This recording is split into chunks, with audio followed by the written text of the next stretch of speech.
इतिहास में कुछ जन्म ऐसे होते हैं जो शरीर से नहीं, चेतना से जन्म लेते हैं। कुछ संतानें गर्भ से नहीं, तप से उत्पन्न होती हैं। कुछ बालक माँ की गोद में नहीं, बल्कि साधना की आग में आकार लेते हैं। महाभारत का एक ऐसा ही पात्र है जिसका जन्म नारी की कोख से नहीं हुआ, जिसका पालन प्रेम से नहीं, संकल्प से हुआ, जिसकी पहचान गुरु से बनी और जिसकी कथा आज भी प्रश्न खड़े करती है। वह नाम है द्रोण, और यह केवल एक व्यक्ति नहीं, एक रहस्य है। अब कहानी शुरू होती है महाभारत काल से बहुत पहले, जब धरती पर तपस्या की शक्ति सबसे बड़ा बल मानी जाती थी। उस समय एक महान ऋषि हुए, महर्षि भारद्वाज। वे ब्रह्मश्री वंश के तेजस्वी तपस्वी थे, जिनकी साधना से देवता तक प्रभावित होते थे। उनका जीवन संयम, ब्रह्मचर्य और ज्ञान की खोज में बीत रहा था। वे गंगा तट पर आश्रम बनाकर रहते थे, जहां दिन रात वेदों का चिंतन, मंत्रों का जाप और ब्रह्म ज्ञान की साधना होती थी। एक दिन की बात है, गंगा का जल शांत था, वातावरण में अद्भुत सौम्यता थी। उसी समय अप्सरा घृताची वहां स्नान करने आई। उसका सौंदर्य अलौकिक था, लेकिन वह सौंदर्य नहीं, प्रकृति की एक परीक्षा थी। ऋषि भारद्वाज वर्षों से तपस्या में लीन थे, परंतु मनुष्य चाहे कितना भी महान क्यों ना हो, वह प्रकृति के नियमों से पूरी तरह मुक्त नहीं होता। उस क्षण घृताची के दर्शन से ऋषि के भीतर एक क्षणिक विचलन उत्पन्न हुआ। पर यही वह स्थान है जहां यह कथा साधारण नहीं रहती। ऋषि भारद्वाज ने अपने संयम को टूटने नहीं दिया। उन्होंने उस ऊर्जा को व्यर्थ नहीं जाने दिया। उन्होंने उसे एक पात्र में सुरक्षित कर लिया। वह पात्र था द्रोण, अर्थात मिट्टी का पात्र। वही द्रोण इस कथा का केंद्र बन गया। समय बीतता गया। तपस्या, मंत्र और साधना के प्रभाव से उस द्रोण में संचित ऊर्जा एक दिन चेतना में बदल गई। उसी द्रोण से एक बालक प्रकट हुआ। न कोई प्रसव पीड़ा, न कोई शिशु रोदन, बस एक तेजस्वी, गंभीर और मौन बालक। क्योंकि उसका जन्म द्रोण से हुआ था, इसलिए उसका नाम रखा गया द्रोण। यह जन्म सामान्य नहीं था। यह संदेश था कि कुछ आत्माएं शरीर से पहले उद्देश्य लेकर आती हैं। द्रोण का जन्म यह दर्शाता है कि वह किसी एक परिवार के लिए नहीं, बल्कि इतिहास के लिए जन्मा है।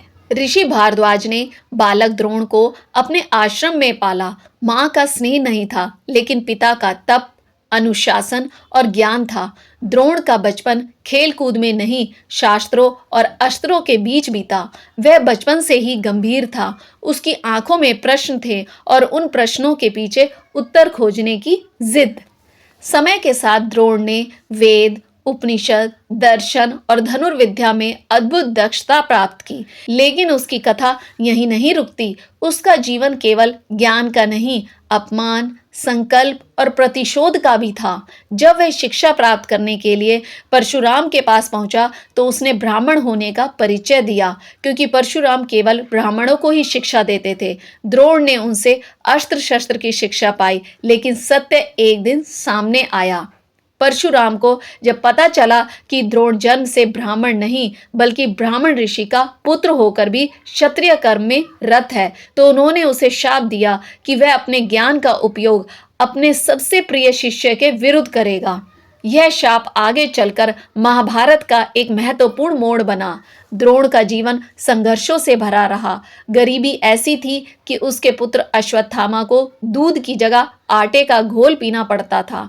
इसी पीड़ा ने द्रोण को हस्तिनापुर की ओर खींचा। वहीं उसकी मुलाकात हुई भीष्म पितामह से, जिन्होंने उसकी प्रतिभा को पहचाना और उसे कौरवों तथा पांडवों का गुरु नियुक्त किया। अब वही द्रोण जो द्रोण से जन्मा था, पूरे युग के योद्धाओं का निर्माता बन गया। अर्जुन, भीम, दुर्योधन, कर्ण, नकुल, सहदेव सभी ने उसी गुरु के चरणों में धनुर्विद्या सीखी। अर्जुन को उन्होंने श्रेष्ठ धनुर्धर बनाया, लेकिन एकलव्य की कथा ने उनके जीवन पर एक नैतिक प्रश्न चिन्ह भी लगाया। यह सब उस जन्म से जुड़ा है जो साधारण नहीं था। द्रोण का जन्म बताता है कि जब व्यक्ति का जन्म उद्देश्य से होता है, तो उसका जीवन भी संघर्ष और प्रभाव से भरा होता है। महाभारत युद्ध में वही द्रोणाचार्य सेनापति बने। वही गुरु अपने ही शिष्यों के विरुद्ध खड़े हुए, वही शाप साकार हुआ। अंततः छल से उनका वध हुआ और एक महान गुरु युद्ध भूमि में गिर पड़ा। लेकिन क्या यह अंत था? नहीं। द्रोण का शरीर गिरा, लेकिन उसका जन्म, उसकी शिक्षा और उसकी विरासत आज भी जीवित है।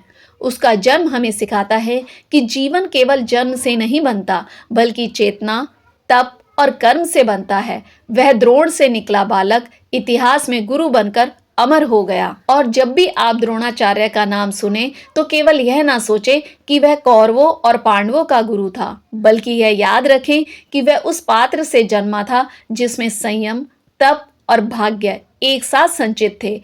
यही महाभारत की शक्ति है, जहां हर जन्म एक दर्शन है। यदि आपको ऐसी ही रहस्यमयी, गूढ़ और चेतना को झकझोर देने वाली कथाएं पसंद हैं, तो इस यात्रा को यहीं मत रोकिए, क्योंकि ज्ञान ज्योति पर हम केवल कहानियां नहीं सुनाते, हम इतिहास के पीछे छिपे सत्य को उजागर करते हैं। जय श्री राम।